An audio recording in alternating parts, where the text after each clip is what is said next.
The viewing port of the diplomatic shuttle showed nothing but stars and the massive structure ahead. Hyunwoo Park pressed his hand against the cool glass and watched Conclave Prime grow larger. The station was enormous, bigger than anything humanity had ever built. It stretched across space like a city made of metal and light, home to 17 different alien species that ruled the galaxy. Hyunwoo was 50 years old. He had spent 20 of those years preparing for this moment. His hair was graying at the temples, and fine lines marked the corners of his eyes. He wore Earth's diplomatic uniform, deep blue with silver trim, and carried the weight of 8 billion hopes on his shoulders. Behind him, 2 other humans prepared for what was coming. Daejung Kim checked his sidearm for the 3rd time. Military regulations said he could carry it, but Hyunwoo had told him it would never leave its holster. Daejung was younger, barely 35, with the hard edge of someone who had seen real combat. He had fought in the resource wars on Earth, back when humanity was still figuring out how to share one planet. Now they wanted to share a galaxy. His dark eyes showed nothing but readiness. Ji-Won Lee sat in the corner reviewing her translation programs one last time. She was the youngest of the 3 at 28, brilliant with languages both human and alien. She had learned 17 different alien languages in 5 years. Her fingers moved quickly across the datapad, making notes about cultural customs and proper greetings. She looked up at Hyunwoo and smiled nervously. "Are they going to accept us?" she asked quietly. Hyunwoo turned from the window. "That depends on whether they see us as partners or threats." "We came in peace," Gi-won said. "We have no weapons on this shuttle." "We offered everything they asked for, except submission," Daejung said without looking up from his weapon check. "They want us to bow." "Humans don't bow." The shuttle docked with a gentle thud. The airlock hissed open, and cold air rushed in, carrying strange smells. Chemical, organic, alien. Hyunwoo straightened his uniform and stepped through first. His team followed. The council chamber was vast. The ceiling stretched so high it disappeared into shadows. 17 different species sat in a circular arrangement, each on a platform suited to their biology. Some breathed oxygen, like humans. Others sat in sealed environments filled with methane or ammonia. Each species had evolved on a different world, under different stars. With different ideas about what made a civilization worthy, at the highest platform sat Velmorthon of the Kresh Dominion. He was massive, nearly 3 meters tall, even sitting down. His scales were deep red, and his eyes were yellow with vertical pupils. He wore robes that marked him as Chief Arbiter, the one who led council sessions and passed judgment. Those yellow eyes fixed on Hyunwoo with something that looked like contempt. "The humans finally arrive," Velmorthon said. His translator made his voice sound like gravel grinding against metal. "You are late. Came as quickly as our technology allows." Hyunwoo replied calmly. "Earth sends greetings to the council and hopes for peaceful relations." "Peaceful." Velmorthon repeated the word like it tasted bad. "Your species has been in space for 30 years. In that time, you have colonized 47 worlds, built military installations on every one, and refused to share your weapon specifications with the council. This does not seem peaceful." Hyunwoo kept his voice steady. "We colonize to survive. Earth is overcrowded. We build defenses because space is dangerous. We keep our weapons private because we have seen what happens to species that give up their ability to defend themselves." "You speak of the Yelenary genocide," another council member said. "This one was insectoid, with multiple eyes that reflected light in strange ways. That was 400 years ago. The perpetrators were punished. The galaxy is safe now." "Safe for who?" Daejung muttered, quiet enough that only Hyunwoo and Ji-Won heard. Velmorthon leaned forward. "The council maintains order. For 10,000 years, we have prevented war, famine, and extinction among our member species. We do this through cooperation and oversight. You humans resist this oversight. Why?" "Because oversight requires trust," Hyunwoo said. "And trust must be earned. We have been in space for only 3 decades. You ask us to surrender our sovereignty, our military command, and our right to govern ourselves. We ask instead for partnership. We offer trade, cultural exchange, and mutual defense agreements. We do not offer submission. The chamber erupted in noise. Some council members made clicking sounds. Others released chemical signals that made G1's translation software overload. Velmorthen raised one massive clawed hand, and silence fell immediately. "You misunderstand your position," the chief arbiter said coldly. "You are not negotiating from strength. Your ships are slow. Your weapons are primitive. Your people are divided into hundreds of nations that barely cooperate. You are children playing with fire in a house full of explosives. The Council offers you safety, guidance, and a place in galactic society. In return, we ask only for obedience." "We did not come here to obey," Hyenwu said. "We came to stand as equals." Velmorthen's eyes narrowed. "Then you are fools." The chief arbiter touched a control on his platform. A holographic display appeared in the center of the chamber. It showed star charts, weapon designs, and military installations. Earth's military installations. Secret ones. Ones that were supposed to be hidden. "We have evidence," Velmorthen announced to the full council, "that humanity has developed planet-destroying weapons. Antimatter warheads. Relativistic kinetic bombardment systems. Biological agents designed to target specific species. They hide these weapons while claiming to seek peace. They are a threat to every species in this galaxy." Hyenwu felt his blood run cold. The evidence was fake. It had to be. Earth had research programs, yes, but nothing operational. Nothing deployed. Someone had manufactured this data to make humanity look dangerous. "That information is falsified," Hyenwu said loudly. "We demand to examine the source of these claims, you demand." Velmorthen's voice rose.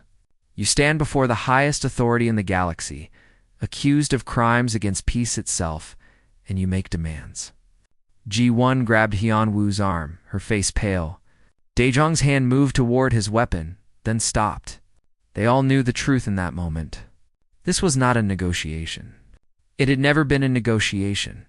The Council had already decided what humanity was before the shuttle ever docked. "The Council will vote," Velmorthen declared. "All in favor of declaring humanity a threat to galactic peace? Signify now." Lights began appearing above 15 of the 17 platforms. 15 species voting yes.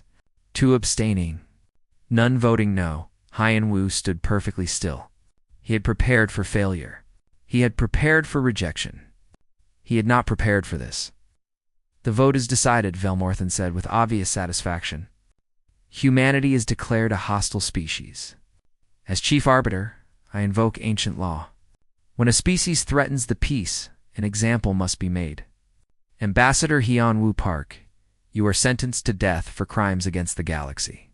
Your execution will be broadcast to all worlds, including Earth. Your people will learn what happens to those who defy the Council." Oh.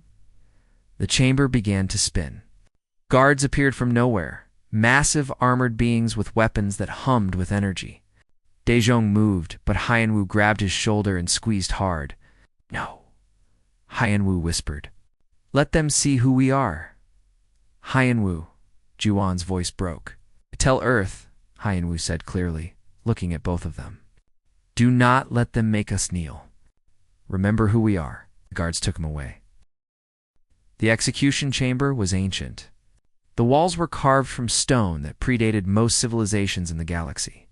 Symbols marked every surface, telling stories of justice and punishment in languages long dead. Hyenwu stood in the center of the room, hands bound behind his back with energy restraints that burned slightly against his skin. He did not struggle. He would not give them that satisfaction. Above him, cameras floated in the air. Hundreds of them, each one broadcasting his death to a different world. One camera focused specifically on Earth. Hyenwu looked directly into it and thought of his wife, his children, everyone he would never see again. He hoped they were watching. He hoped they understood what came next. Velmorthen entered the chamber wearing ceremonial robes. They were black and red, marked with symbols of judgment and execution. The Chief Arbiter moved slowly, deliberately, making the moment last. This was not just an execution. It was theater. A message written in blood. "Do you have final words, human?" Velmorthan asked. Hyanwu smiled. It was not a happy smile. Yes, you have made a terrible mistake. We have made no mistake. We have removed a threat. No, Hyanwu said quietly. You have created one. Velmorthan nodded to the executioner, another Kresh warrior who operated the molecular accelerator. The device hummed to life. Hyanwu felt the air around him change, becoming charged with energy. He kept his eyes open, kept his head high, kept that same smile on his face. The accelerator fired. For a moment, Hyanwu felt every atom in his body vibrate. Then he felt nothing at all. The man who had carried Earth's hope for peace dissolved into light and vanished completely. The energy restraints fell to the floor. Empty, the cameras kept recording. In the detention cells below the council chamber, G1 screamed. Daejun sat perfectly still, his face carved from stone. He had watched the execution on the cell monitor because he needed to see. He needed to remember. His hands were clenched so tight that blood dripped from his palms where fingernails cut into flesh. They killed him, Guan sobbed. They just killed him. We came in peace, and they killed him. Daejun said nothing. There was nothing to say. Words were for diplomats like Hyanwu. Action was for soldiers like him. And soon, very soon, there would be action. On Earth.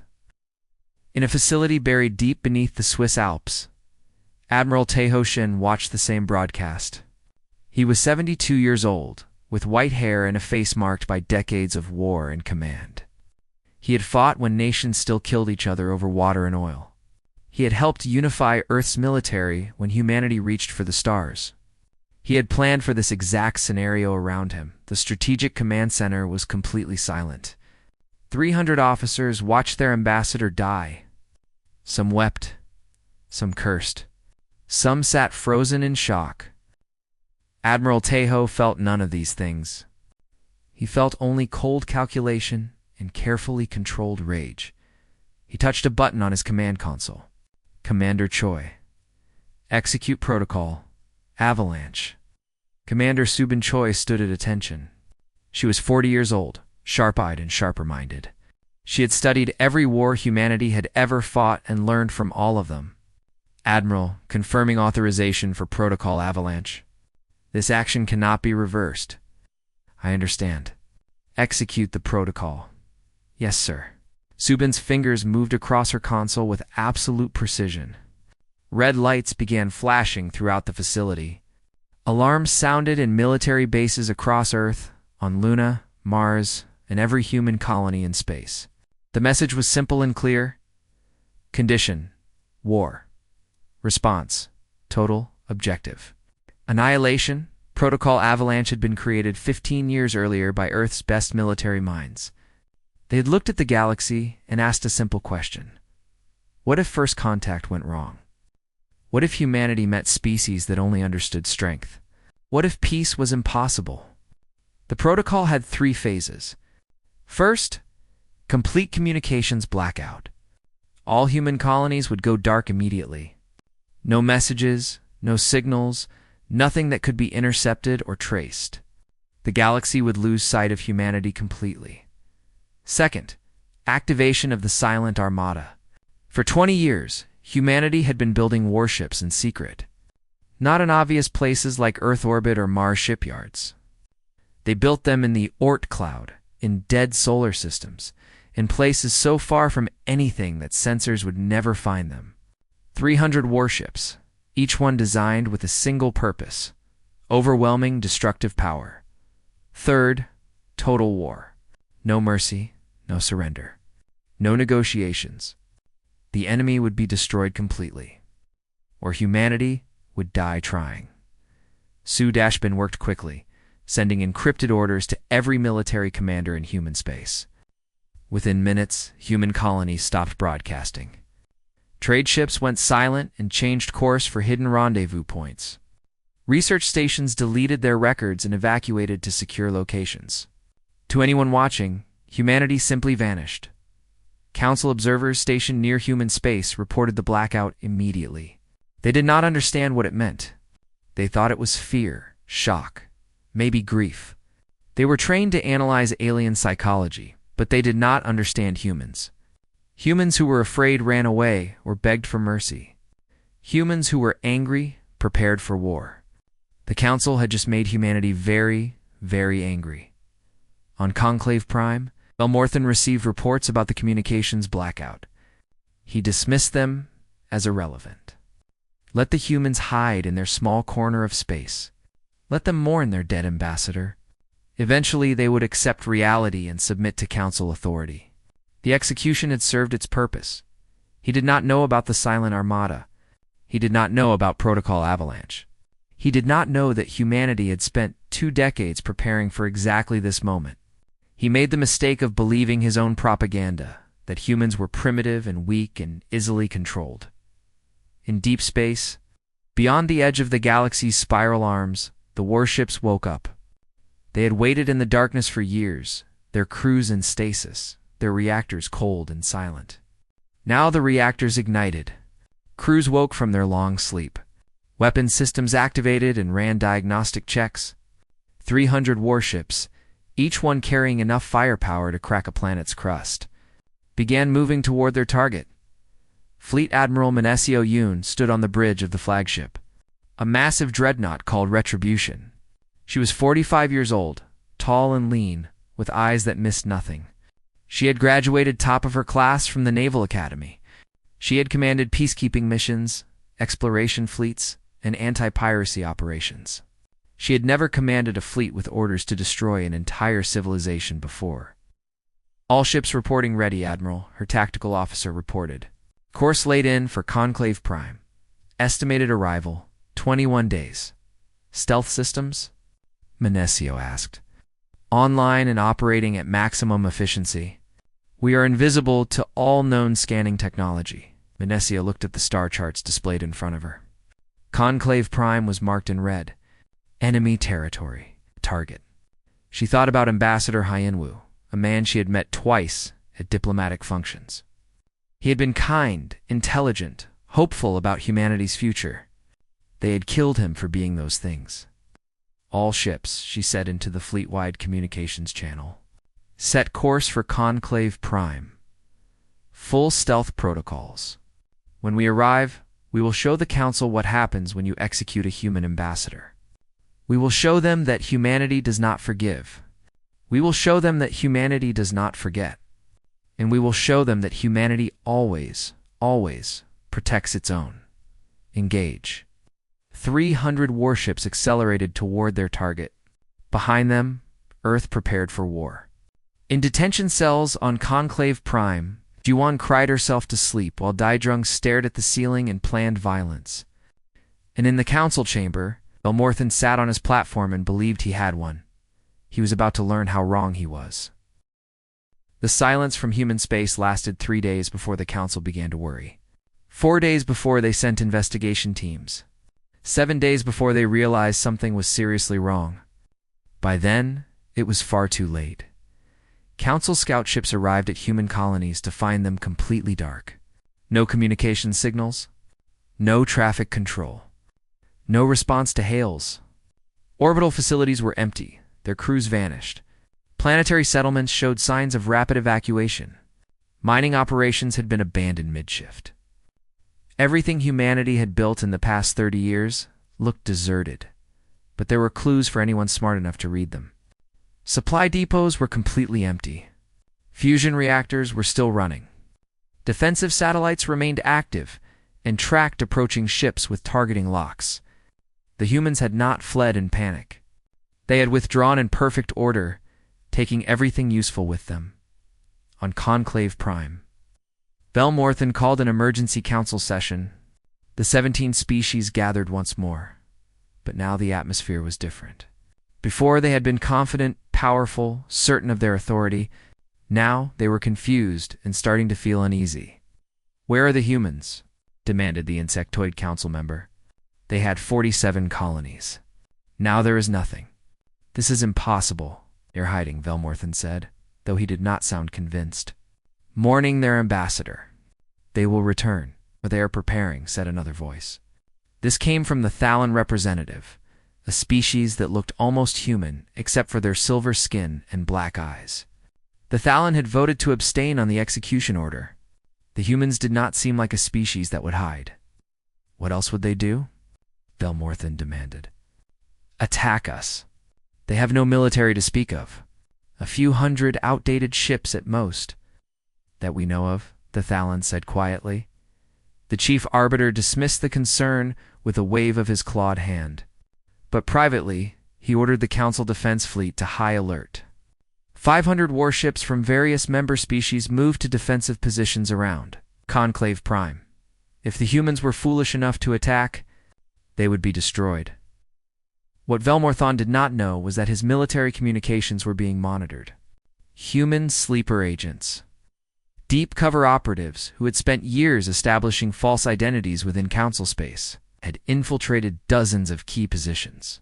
They worked as translators, technicians, administrators, people so normal and boring that no one paid attention to them. Now they activated Agent Yoon-ji-han, worked in the Council's central communications hub. She was 26 years old and had spent 4 years pretending to be a refugee from a destroyed colony. She fixed communication arrays and routing systems, boring technical work that gave her access to everything. When Protocol Avalanche activated, she received her orders through a quantum entangled communicator hidden in her quarters. She began making small changes to the Council's networks.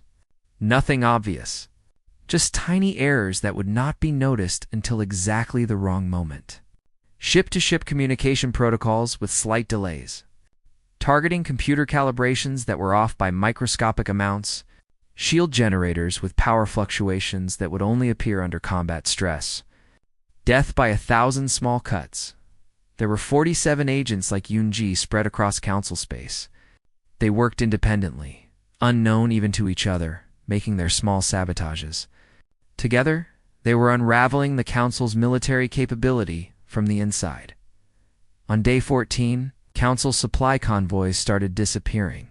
Freighters carrying ammunition, food, and replacement parts simply vanished between systems. No distress calls. No debris, just gone. The Council blamed pirates at first, then began to suspect something more organized. On day 16, 3 major military installations suffered catastrophic failures. On Kresh Prime, the main weapons factory exploded when its antimatter containment failed. On the Volern homeworld, the orbital defense grid shut down completely and could not be restarted. On the Quintari station, life support malfunctioned and forced evacuation. Each incident could be explained as accident or bad luck. All 3 together suggested sabotage. On day 18, Velmorthen finally admitted the truth. We are under attack. By who? Demanded another council member. We have seen no enemy ships. No troops. Nothing. The humans, Velmorthen growled. It has to be the humans. Impossible. Their entire species has vanished. How can they attack us if they are not here? The chief arbiter had no answer. But he increased security throughout council space, doubled patrols, and ordered his intelligence services to find the humans at any cost. They searched everywhere. They found nothing. The humans were coming, but they were invisible. The silent armada traveled through the deep space between stars, where sensors were useless and light itself was scarce. Their stealth coating absorbed electromagnetic radiation across all frequencies. Their reactor signatures were masked by specialized baffles that made them look like background cosmic radiation. They generated no communication signals because they used quantum-entangled systems that were impossible to intercept. To any observer, they were ghosts. Fleet Admiral Minesio Yoon reviewed intelligence reports in her ready room aboard Retribution. Agent reports showed the Council was confused and frightened. Good. Fear was a weapon like any other. The longer they waited, the more the Council would worry, the more mistakes they would make. Captain Jae-Hanon entered the room. He was 38 years old, second-generation military. His father had commanded destroyers during the Resource Wars. He had grown up on warships and knew them better than most people knew their own homes. Admiral, we are 3 days from Conclave Prime, he reported. All ships are operating within normal parameters. No signs we have been detected, and Colonel Song's assault teams. Ready? They are eager, actually. The entire fleet is eager. Minesio nodded. She understood. The execution of Ambassador Heianwu had outraged everyone who heard about it. These crews had trained for years in secret, waiting for a mission that might never come. Now, they had purpose. They had direction. They had a target. What are our orders regarding civilian casualties? Jehan asked carefully. Minimize them, Minesio said immediately. We are not monsters. We do not kill innocent people. But every military target, every weapon, every defense system that could be used against humanity will be destroyed. The Council wants to make us afraid. We will teach them the meaning of fear. In the detention cells on Conclave Prime, G1 had stopped crying. She sat cross-legged on her bunk, working on something that looked like a small device made from random electronic parts. Daejung watched her work with interest. What is that? He asked. Communications jammer, GI1 said without looking up. I have been pulling parts from the cell lighting, the air recycler, everywhere. If I can get this working, I can disrupt their security systems for about 30 seconds. Why 30 seconds? Because that is how long it will take you to kill the guards and steal their weapons. Daejung smiled for the first time since the execution. You have been planning this. I am not a soldier, G1 said quietly. But Heianwu died believing Earth would respond. I will not let him be wrong. When our people come, and they will come, we need to be ready to help them. How do you know they are coming? Giwan looked at him directly. Because we are human. We do not abandon our own. Ever. She was right. 3 days later, the Silent Armada arrived at Conclave Prime. The Council Defense Fleet detected nothing until it was far too late. The first warning came when the flagship of the Kresh battle group simply exploded. One moment it was there, a massive dreadnought with armor thick enough to survive almost anything. The next moment it was expanding debris, torn apart by a kinetic projectile that had been accelerated to 90% of light speed. By the time the other ships understood, they were under attack. 6 more vessels were already dead. Fleet Admiral Minesio Yun stood on the bridge of Retribution and watched the battle unfold with cold precision. All ships, execute pattern Omega. Target their command vessels first. I want their communications disabled within 5 minutes. 300 human warships decloaked simultaneously. They appeared from nowhere, their weapons already firing. Tungsten rods the size of buses slammed into Council ships at relativistic speeds. The impact energy was enormous, releasing more force than nuclear weapons. Shields designed to deflect energy beams were useless against solid matter moving that fast. The Council fleet tried to respond, but they were fighting an enemy they could barely see. Human stealth systems kept flickering on and off, making targeting impossible. Human ships would appear, fire, then vanish before return fire could reach them. It was not a battle. It was a massacre. Captain Jehanan coordinated the attack from his tactical station. Admiral, enemy forces attempting to retreat. Should we pursue? Let them go, Minesio ordered. Our target is Conclave Prime itself. Destroy their military infrastructure, but avoid civilian areas. I want surgical precision. Yes, Admiral. Antimatter missiles launched from human ships. Each one guided by advanced AI that could think and adapt faster than any living pilot. They wove through defensive fire, avoided countermeasures, and struck their targets with perfect accuracy. Council weapons facilities exploded in brilliant flashes of light. Military shipyards broke apart and tumbled into space. Defense platforms tried to shoot back, but found their targeting computers were giving them wrong information. Tiny errors that made every shot miss by meters. .eung. Han watched from the communications hub and allowed herself a small smile. Her sabotage was working perfectly. Around her, Council technicians panicked, trying to fix systems that seemed to be failing randomly. None of them suspected the quiet translator who had been working there for years. On the detention level, Juwon finished her jammer and looked at Daejung. Ready? Always, he said quietly. She activated the device. Every light in the detention area flickered and went out. Emergency systems kicked in, but they were confused, showing wrong status readings and false alerts. The cell door locks lost power for exactly 30 seconds. That was all Daejung needed. He had been a Special Forces operative before becoming a military liaison. He had killed people silently and efficiently in a dozen different ways. The guard outside their cell never knew what hit him. One moment he was standing watch. The next moment Daejung's arm was around his throat. Squeezing with expert pressure until consciousness fled, Daejung caught the guard's weapon as he fell. It was a plasma rifle, Council standard issue. He checked the charge and found it full. Let's go. They moved through the detention level quickly and quietly. 2 more guards tried to stop them. Daejung shot both without hesitation. Gi-won followed close behind, her hands shaking but her face determined. They had to reach the communications center. They had to let Earth know they were still alive. Above them, the battle for Conclave Prime continued. The Council fleet was down to less than 200 ships, and those were fleeing as fast as their engines would carry them. The human fleet held perfect formation, not pursuing the retreating vessels, but methodically destroying everything military the Council had built. Colonel Haewon-sung led the assault teams aboard the Retribution's breaching shuttles. She was 32 years old, short and compact with the kind of strength that came from years of zero-gravity combat training. Behind her were 200 Marines in powered armor, each one equipped with weapons designed specifically for station assault. "Colonel, you are cleared for boarding, Captain," Jae-hyun's voice came through her helmet. "Come. Intelligence says our people are being held in detention level 7. Get them out." "Understood." "All right, Marines, you heard the captain. We are bringing our people home. Anyone gets in the way, put them down hard. Move out." The shuttles launched from Retribution and crossed the distance to Conclave Prime in minutes.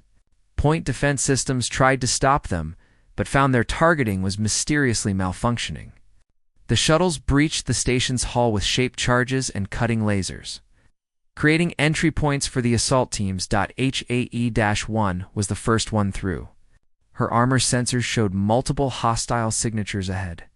Contact front. Council security forces opened fire with energy weapons that splashed harmlessly off human-powered armor. The Marines returned fire with mass accelerators that punched through alien armor like paper. The fight was brief and brutal. Council guards had been trained for riot control and basic security. Human Marines had been trained to storm fortified positions against military opposition. There was no contest. They fought their way deeper into the station. More guards appeared and were cut down. Haewon's team moved with perfect coordination, covering each other, advancing by sections, never giving the enemy time to organize a defense. This was what they had trained for. This was what humanity did better than almost any species in the galaxy. Organized violence. They reached detention level 7 to find the door already open and bodies on the floor. Haewon raised her fist, signaling her team to stop. She switched to thermal imaging and saw 2 human signatures ahead, one armed. "Friendly forces, we are human Marines here to extract you." She called out. Daejung stepped into view, plasma rifle lowered. "About time you showed up." Haewon laughed inside her helmet. "Sorry for the delay. We had to deal with a few hundred enemy warships first. Are you injured?" "No, Ji-won is with me." "She is not hurt either." Ji-won appeared beside him, and Haewon felt a surge of relief. They were alive. Both of them. Hyun-woo might be dead, but at least these 2 would make it home. "Let's get you both out of here," Haewon said. "Stay close and do what we tell you." They moved back toward the breaching point, but before they reached it, Daejung stopped. "Wait, there is something I need to do first. We don't have time for it. It'll take 2 minutes," Daejung interrupted. "Trust me." He led them to a communications terminal and activated it with the security codes he had stolen from the dead guards. His fingers moved quickly across the interface, accessing the Council's main communication systems. He found what he was looking for. Vel Morthen's personal channel. "This is Daejung Kim to Chief Arbiter Vel Morthen," he said clearly. "You wanted to make an example of us. You wanted to show the galaxy what happens when someone defies the Council. Consider this lesson learned. Earth does not forget. Earth does not forgive, and Earth always protects its own. Your fleet is destroyed. Your stations are burning. Your authority is broken. This is what happens when you kill a human ambassador." He ended the transmission and turned to Hay-1. "Now we can go." They evacuated back to the shuttles as human warships finished there. Systematic destruction of every military asset the Council possessed. When they were done, Conclave Prime's military capability was reduced to 0. The station itself still stood, its civilian areas untouched. But its weapons were silent, and its fleet was scattered debris. Fleet Admiral Manesio Yoon gave the final order. "All ships, cease fire. Begin establishing orbital superiority. And someone get me a communication channel to the Council chamber. I want to deliver terms for their surrender." The battle had lasted for hours. The Council had lost everything, and humanity had not even used its full strength. The Council chamber, that had once sentenced Haiyan Wu to death, was now filled with terrified aliens. Velmorthen sat on his platform, his red scales dull with stress, his yellow eyes showing something humans recognized easily: fear. Around him, the other council members whispered among themselves, arguing about what to do next. They were interrupted by every screen in the chamber activating simultaneously. Fleet Admiral Manesio Yoon appeared, her face calm but her eyes hard as steel. Behind her, through the viewport of Retribution's bridge, Conclave Prime hung in space, surrounded by human warships. "I am Fleet Admiral Manesio Yoon of the Terran Defense Force," she said without preamble. "Your military has been neutralized. Your fleet is destroyed. Your weapons are offline. You are defenseless. I'm here to discuss terms. Velmorthen found his voice, though it cracked slightly. "You attack us without provocation and speak of terms? Without provocation?" Manesio's voice remained level, but anger flickered in her eyes. "You executed our ambassador. You murdered a man who came in peace. You broadcast his death as a warning to humanity. That was your provocation, Arbiter. What follows is our response." "You cannot do this," the Insectoid Council member said frantically. "We are the lawful authority of this galaxy. We maintain order." "You maintain nothing," Manesio replied coldly. "You maintain fear and submission. You ruled through threats and violence. You made an example of Ambassador Haiyan Wu Park. Now we make an example of you." She let that sink in for a moment before continuing. "However, humanity is not interested in conquest. We are not interested in ruling you. We are interested in ensuring this never happens again. Therefore, here are our terms. First, the Council, as it currently exists, is dissolved effective immediately. Any species that wishes to continue participating in galactic governance may do so, but under a new system based on equality, not domination. You cannot dissolve the Council." Velmorthen roared. "We have governed for 10,000 years, and now you have governed for the last time," Manesio said simply. "Second, all Council military forces will be reduced by 75%.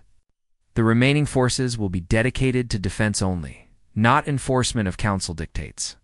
Third, the Kresh Dominion will turn over Chief Arbiter Velmorthen to human custody. He will stand trial for the murder of Ambassador Haiyan Wu Park." Velmorthen stood, his massive frame shaking with rage. "I will never surrender to you." "Then you will die," Manesio said, without emotion. "Along with everyone on your homeworld. We have your planets targeted. We have your colonies mapped. If you refuse these terms, we will systematically destroy every military installation, every government facility, and every center of power the Kresh Dominion possesses. We will leave your civilians alive, but your government will cease to exist. Is that preferable to a trial?" The threat hung in the air like a blade. Everyone in the chamber understood she was not bluffing. The human fleet had proven it could destroy anything the Council built. They had done it efficiently, precisely, and without mercy. The Thalan representative, who had abstained from the vote to execute Haiyan Wu, spoke carefully. "What is this new system you propose?" The Terran Accord, Manesio replied, and her expression softened slightly. "A voluntary coalition of sovereign species." Each species maintains complete control over their own worlds, their own military, their own government. Trade agreements are negotiated, not mandated. Disputes are resolved through arbitration, not force. Species may join or leave freely. And most importantly, no species has the authority to execute ambassadors from another species. And if we refuse this accord, another council member asked, "Then you go your own way," Menesio said with a shrug. "We will not force anyone to join. But those who remain hostile to humanity will find themselves isolated. No trade with human space, no access to human technology, no diplomatic relations. You will be alone in the galaxy, watching as other species prosper through cooperation with us." It was a brilliant strategy, Velmorthen realized too late. Not conquest, but isolation. Humanity would build alliances with reasonable species while leaving hostile ones to stagnate. Over time, the economic and technological advantages would become overwhelming. Species would join the accord not because they were forced to, but because refusing would mean being left behind.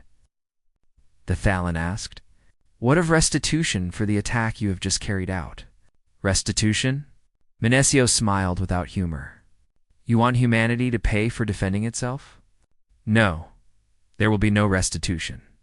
You started this conflict when you executed our ambassador. We are ending it on our terms. Be grateful we are offering terms at all." The discussion went on for hours.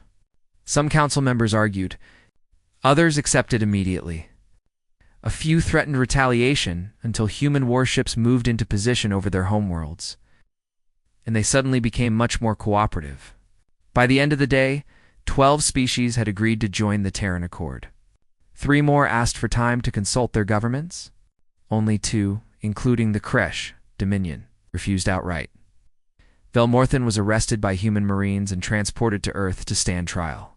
He fought, he roared. He threatened. None of it mattered. He was no longer the most powerful being in the galaxy. He was just another criminal being brought to justice. On Earth, the same facility where Admiral Tejo had activated Protocol Avalanche, preparations began for the trial. It would be fair, legal, and public. The galaxy would see that humanity believed in justice, not revenge. Velmorthen would have lawyers, witnesses, and every protection Earth's legal system could provide. And then he would be found guilty because he was guilty. He would spend the rest of his life in prison. Admiral Tejo retired shortly after the war ended. He had done his duty. He had protected humanity when diplomacy failed. Now, it was time for younger people to build the peace. At his retirement ceremony, he was awarded Earth's highest military honor. He accepted it with dignity, then went home to his family. Commander Subin Choi was promoted to admiral and given command of the Terran Defense Force. She continued building humanity's military, because the galaxy was still dangerous and peace required strength. But she also worked closely with the diplomats of the Terran Accord, because strength without wisdom led only to destruction. Fleet Admiral Menesio Yun became a legend. She commanded the fleet that broke the council and established humanity as a major power. Children would study her tactics in military academies for generations. She retired 5 years later and wrote extensively about strategy, ethics, and the difficult balance between peace and power. Daiyung returned to Daiyung returned to Earth and accepted a position training the next generation of Special Forces operators. He taught them combat, tactics, and survival.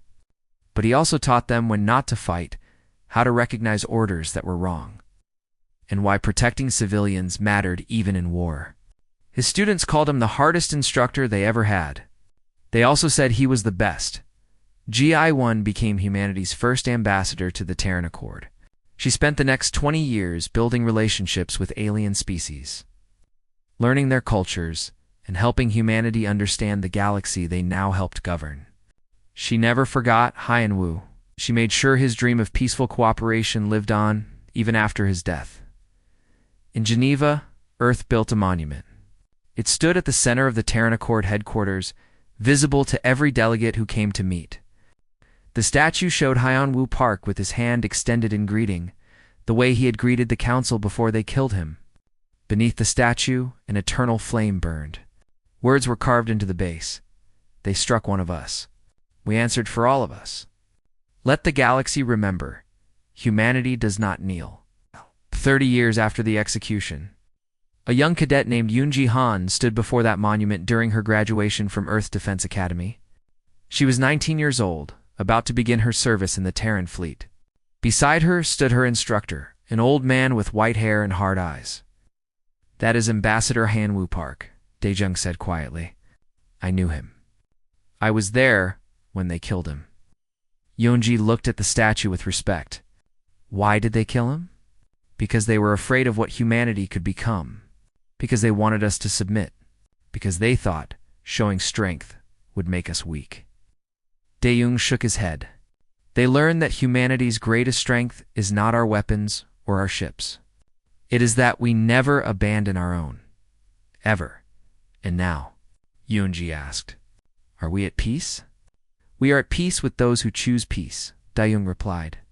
"But the fleet still patrols. The soldiers still train. The weapons are still maintained.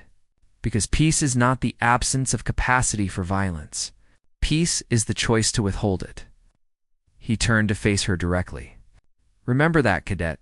Humanity sought peace first. We offered cooperation. We extended our hand.